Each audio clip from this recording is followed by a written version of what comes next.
Hey guys, in today's lesson I just want to talk to you a little bit about how to get a clear sound out of your guitar. So when you sit down to play, especially when you're new, when you try to play a note, it's going to sound kind of like squeaky and not great. That usually has to do with finger placement and pressure. So one thing you can do is you put your finger down on the fret, keep it in the middle for now, and then you just slowly start plucking the string, and notice it's muted. I'm not pushing the string down yet. And then I'll slowly start to apply pressure until I get a clear note. So it just kind of will give you an idea, a little bit of a feel for how much pressure you actually need.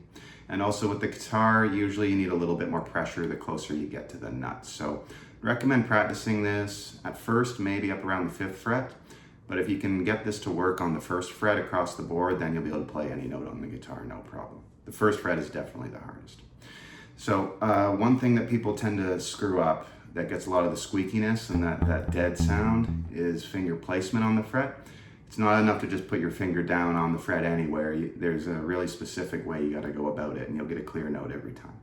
So when I'm placing my finger to get a note to sound out correctly, generally I like to keep it in the middle or a little bit closer to me. Now I'll see on the internet people will be going on and on about getting as close to the metal fret wire that's closest to you as you can. I don't usually recommend that to my beginner students because chances are they don't have the coordination to not land on the fret wire itself, which will instantly kill the sound. What I like to think of it as is there's a bit of a dead zone on the fretboard that you want to avoid. So I usually tell my students to try and stay right in the middle for now and get used to getting a clear sound out of that, or just a little bit towards the fret wire. So the dead zone is, if you think of the fret in 2 halves, if you go to the outside, away from that metal area, so we go the opposite way, you're gonna kill your note.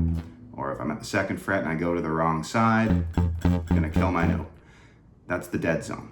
So think of it as a line down the middle of the fret, and you want to either be right in the middle or just a little bit towards you.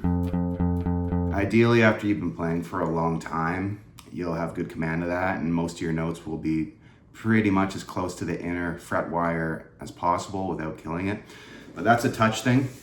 It takes a lot of experience, and I think, like, for me, I never really thought about that, just as I've been playing for 30 years now, so I do that. I don't know, it just kind of comes with experience.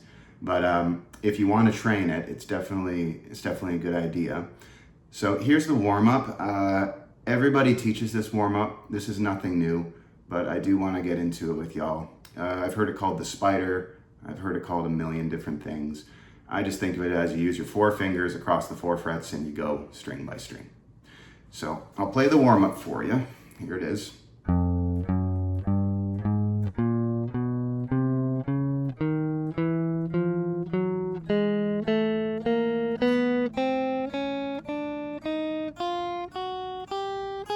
And then, of course, with anything on an instrument, you can go backwards as well, all the way through. So this warm-up, I do think it's the best one on the guitar. It's usually the first one you learn. I've been using it for 30 years. It engages all 4 fingers, and that's so important, especially when you're brand new. You're gonna wanna ignore your pinky. Don't ignore your pinky. So we're gonna go across each fret one at a time, and we're gonna focus on getting a nice, clear sound. So do not go into the dead zone. Do not go into the far side of the fret. Try and keep it in the middle or as close to you as you can. And just go really slowly. Like, if you're brand new and this is your first day, your hand has no idea what's going on. Your muscle memory is not there. You got no training. So your only focus is to use all 4 fingers one at a time, really slowly, and try and get a nice clear sound out of each fret. You could even go slower than this if you want. Okay, now a couple things to keep in mind to take it a little bit further.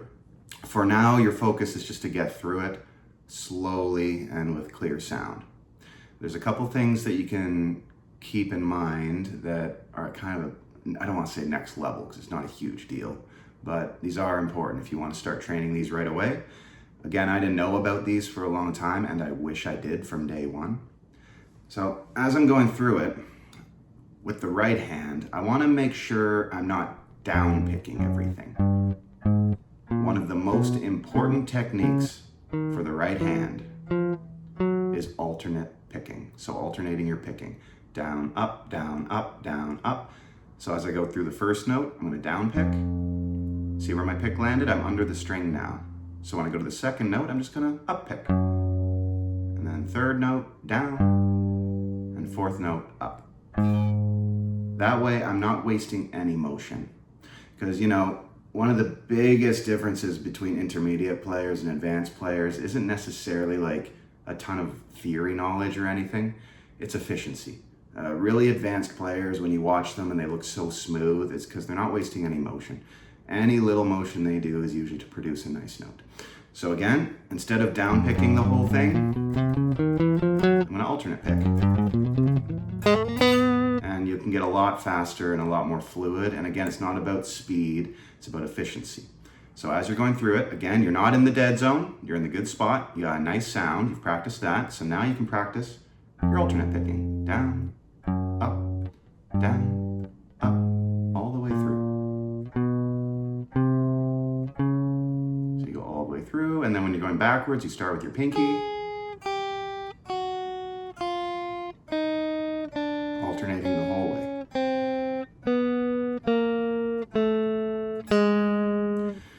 Okay, and then one last thing.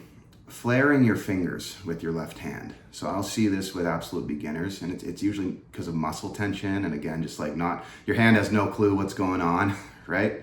So what'll happen is when you're doing it, you'll play the first note fine, and then you go to the next one, that index will flare out. You go to the next one, that middle finger and index will flare out, and then before you know it, your whole hand is flared. Especially if you're like, trying to get around, that's gonna happen. So you wanna focus on keeping your fingers relaxed, and I might not have complete contact with my back finger. See, my middle finger wanted to flare there. But I'm not letting my fingers flare out like crazy. I'm trying to keep some form of contact to some degree with the strings, with my other fingers as I'm moving on. Do you have to keep them like right down? Not necessarily, but pretty much. Okay, so a quick review of this. Don't fret in the dead zone. That's the far side of the fret. Keep it in the middle or closer to the fret wire. And don't be on the fret wires, that'll kill it.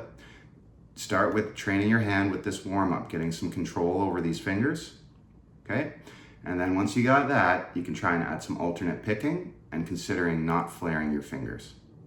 Okay, so I highly recommend you guys do this every day, even just for a few minutes until you start getting like nice clear notes, nice crisp notes, and it's feeling pretty fluid, and with alternate picking too if you can. This is going to train the beginning stages of control as a guitarist, and if you implement this warm-up every day before you get into anything else, scales or chords, it just benefits accuracy overall. And it will bleed into nice crisp sounding chords, nice scales, solos, anything else you want to do. So I have seen this warm-up taught a whole bunch. I just wanted to get into a little more details about clarity, and I will see you guys in the next one. Have a great day and have fun.